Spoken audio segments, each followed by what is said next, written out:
Hey, everybody. Welcome to today's Daily Dispatch. We said this morning we might be back if there's breaking news. And little did we know there was going to be breaking news involving my husband, so, who texted me this. And of course, I don't ever bother to look at my phone when he texts me. But when you texted me this, I actually saw the breaking news. So if I had bothered to look at my husband's text messages, I would have seen it about 45 minutes before you texted me this. Mm. But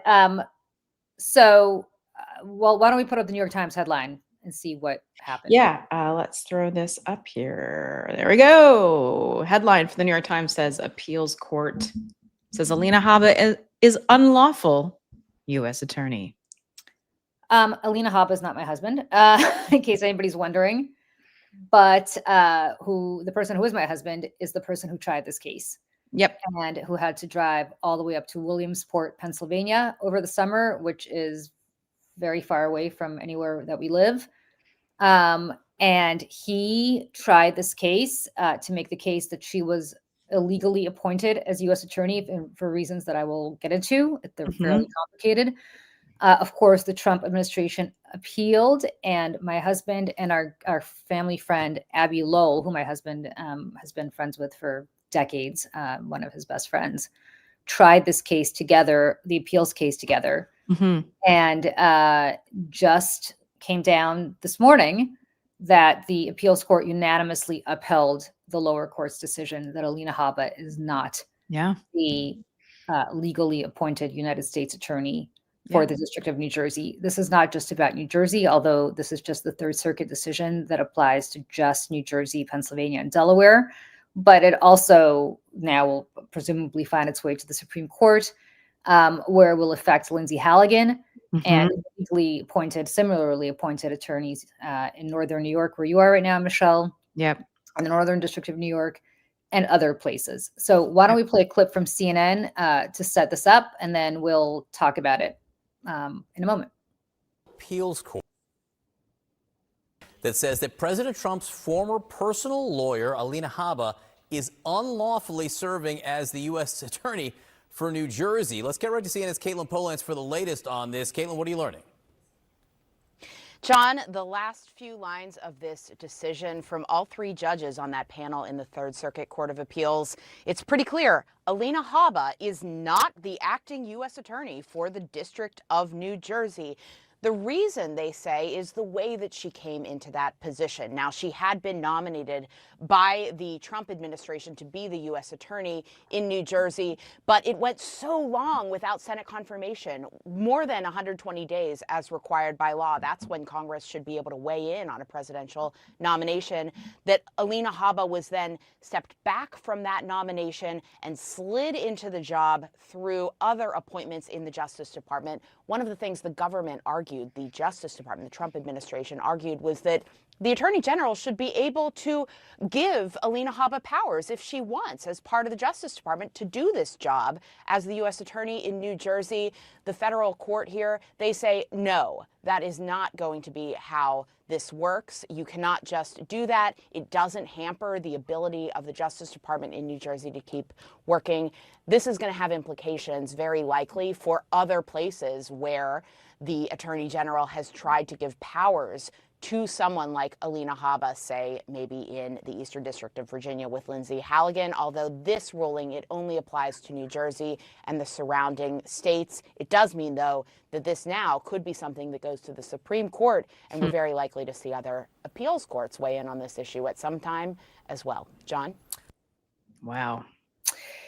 Yeah, I was right. So the predicate for this is that you can only have an acting U.S. attorney for 120 days without Senate confirmation. And Alina Habba was there not just for longer than 120 days, but that clock actually began to tick before her appointment, because there was another man who was appointed for 3 weeks prior to Trump appointing Alina Habba. And so that 120 days, presumably the clock began not with Habba's appointment, but with the appointment of, I think his name was John Giordano, who was the guy who was appointed originally for just a few weeks.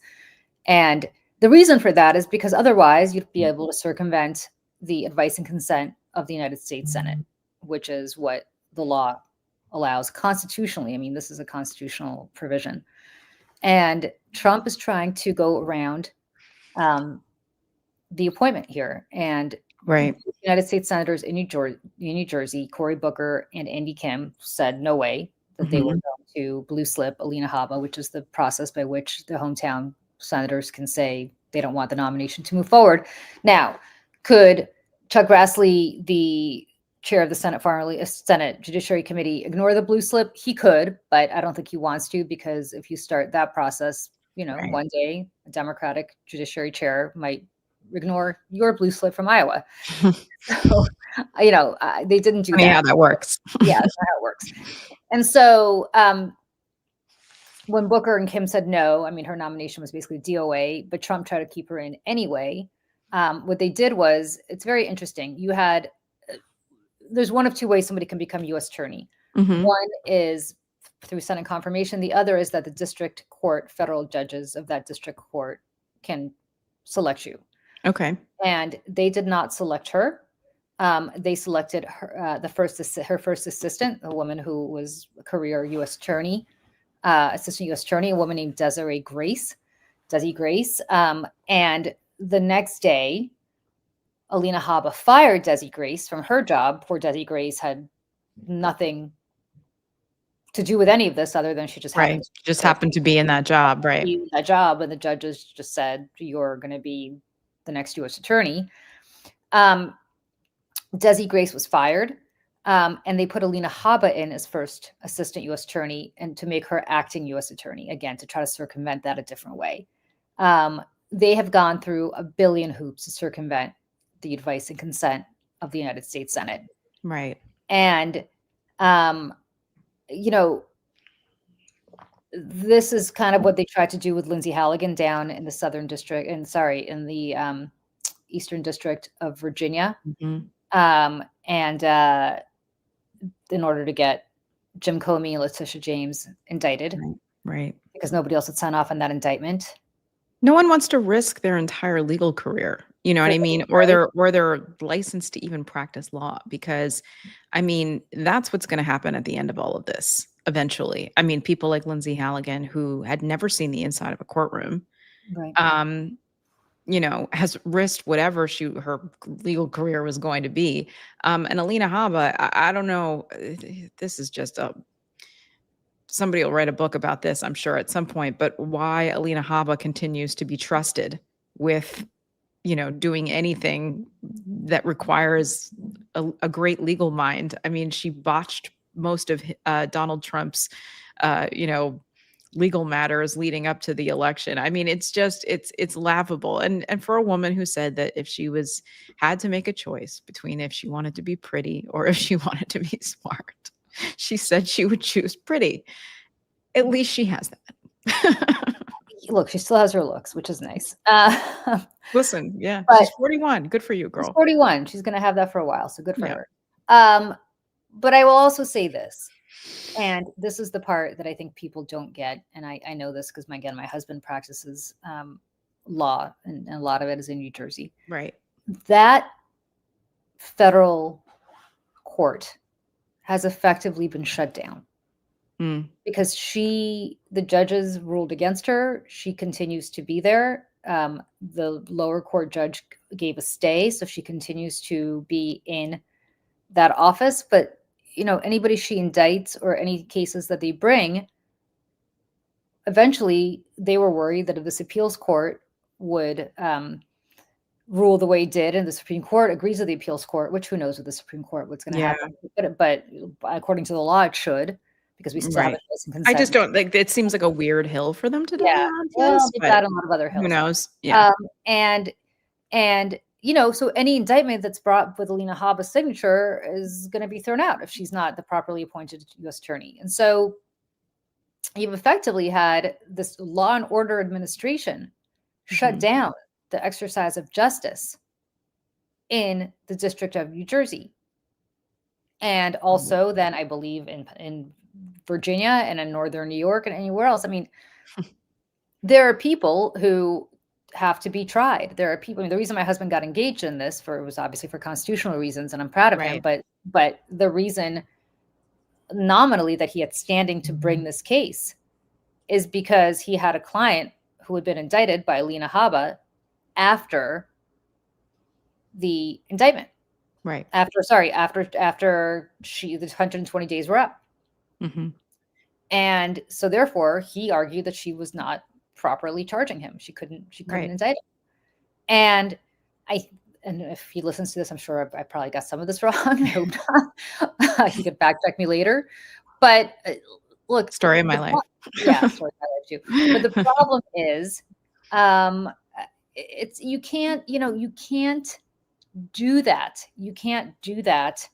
And in the process of trying to appoint your personal lawyer as the chief federal law enforcement officer in the state, effectively bring to a grind and to a halt any prosecutions of anybody.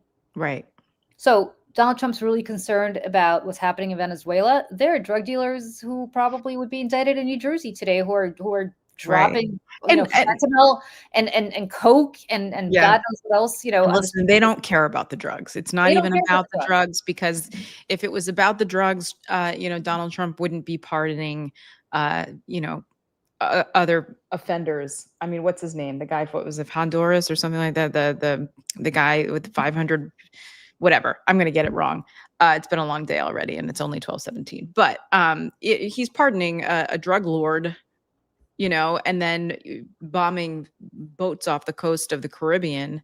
And so it's not about that. He doesn't care about crime. He cares about his crimes and who is going to be between him and accountability. And he needs people like Alina Habba in these places to serve as a useful idiot to protect him. He uses these dumbasses as human shields because, and this is how a lot of people like Donald Trump and mafia bosses, all these people, right? This is how they are able to hold on to power and they're able to function the way they do, is because they find people who are deeply unqualified to do the jobs that they're in. He appoints them or approves them in their roles. And they wouldn't be there otherwise. So they feel indebted to Donald Trump, and they will do everything they can to make him happy and to stay in their job that they know that they would never have because they are unqualified to do it. And Alina Habba is one of those people. And if you want to talk about just a little bit how Alina Habba even met Donald Trump, I think that that's also an interesting part of all of this too, at Bedminster. I mean, look, Alina Habba got on Donald Trump's radar. Ironically, because my former attorney, who I'm not married to, Nancy Erica Smith, who represented me and Gretchen Carlson in our Fox case, and somebody here is like, is there anybody here Julie doesn't know? It's not that I know a lot of people. It's a very small world. I haven't even them. Can my husband come on the show at some point? I guess I can ask him to do that. Whether you don't seem very excited. You're like, I guess I want to hear from him. Come on, Jerry, come on the show. I'll ask him to come on. I will. It's just that we do our show at 8 a.m. and he's usually en route to the office at that point. Oh, well, yeah. But I will definitely ask him to do that. I don't even know how to take this off the thing. Okay. I'll take it. Oh, okay. I got it. There you go. So Alina Habba got on this case because there was a woman who had been involved at Mar-a-Lago at Bedminster in some really sketchy.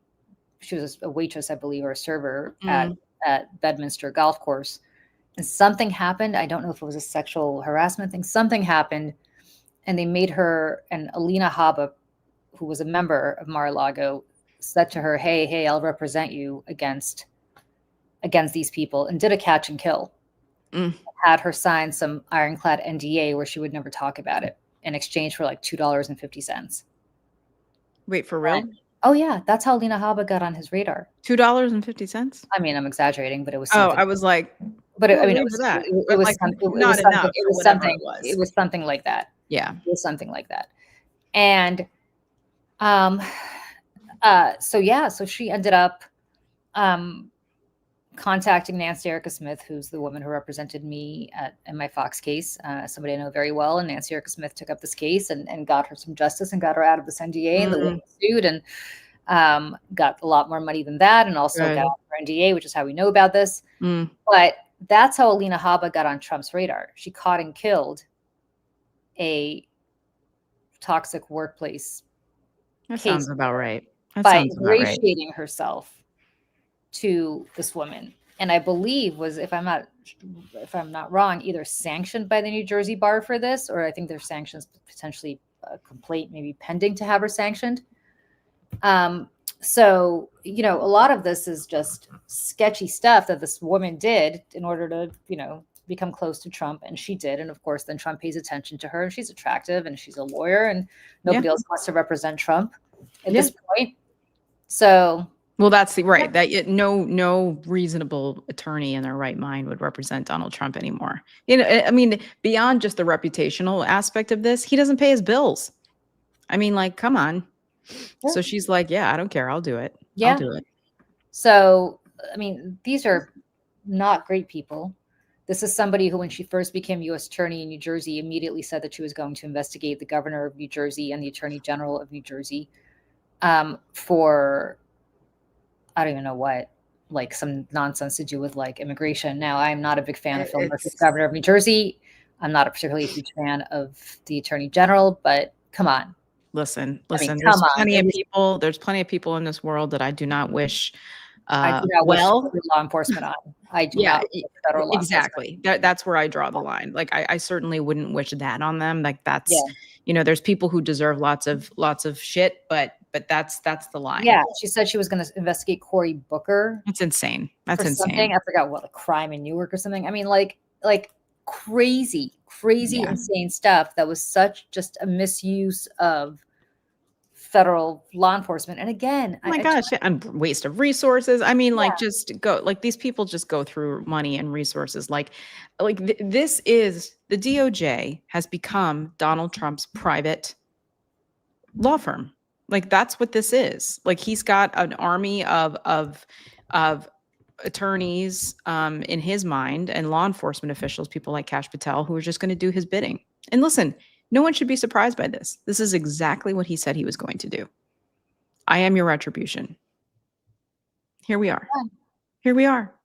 And like, this is why, I mean, this stuff matters. And this is why, you know, I always like to remind people also, like, yes, this is a federal matter. However, when we're dealing with, especially when we're shedding light right now also on like pardon powers and things like that, you know, as it pertains to this Pete Hegseth situation. I remind people that who you elect as your governor to hold people accountable also matters, because I was thinking about this, and like Elise Stefanik, for instance, running for governor of New York. Yes, she's running because this is her stepping stone. Yes, she's like power hungry, all this stuff. But if she became governor of the state of New York, she would pardon all of Donald Trump and the Trump organization, Trump family crimes. And they would be able to come back and run charities and do business and do all kinds of things in the state of New York again. And like, those are the people that he puts in positions. Those are the people that he promotes and endorses and backs. It's the Alina Habbas and the Elise Stefaniks of the world who have no moral compass and will continue to do these things. Yep. And that's why the states are kind of the last bulwark against what's happening right now, because the federal government is shot, and the courts to some extent are the last bulwark now. Yeah. Do I believe that the Supreme Court is going to uphold this appellate decision? I don't know. Yeah, I don't know either. I just, like, of all the things I just don't know if it's worth it to them to do something like this. Like, I mean, what's the ROI? You know what I mean? Like, I feel like there's so many other hills that they'd rather die on, but who knows at this point? Who knows? Yeah. But the advice and consent is, you know,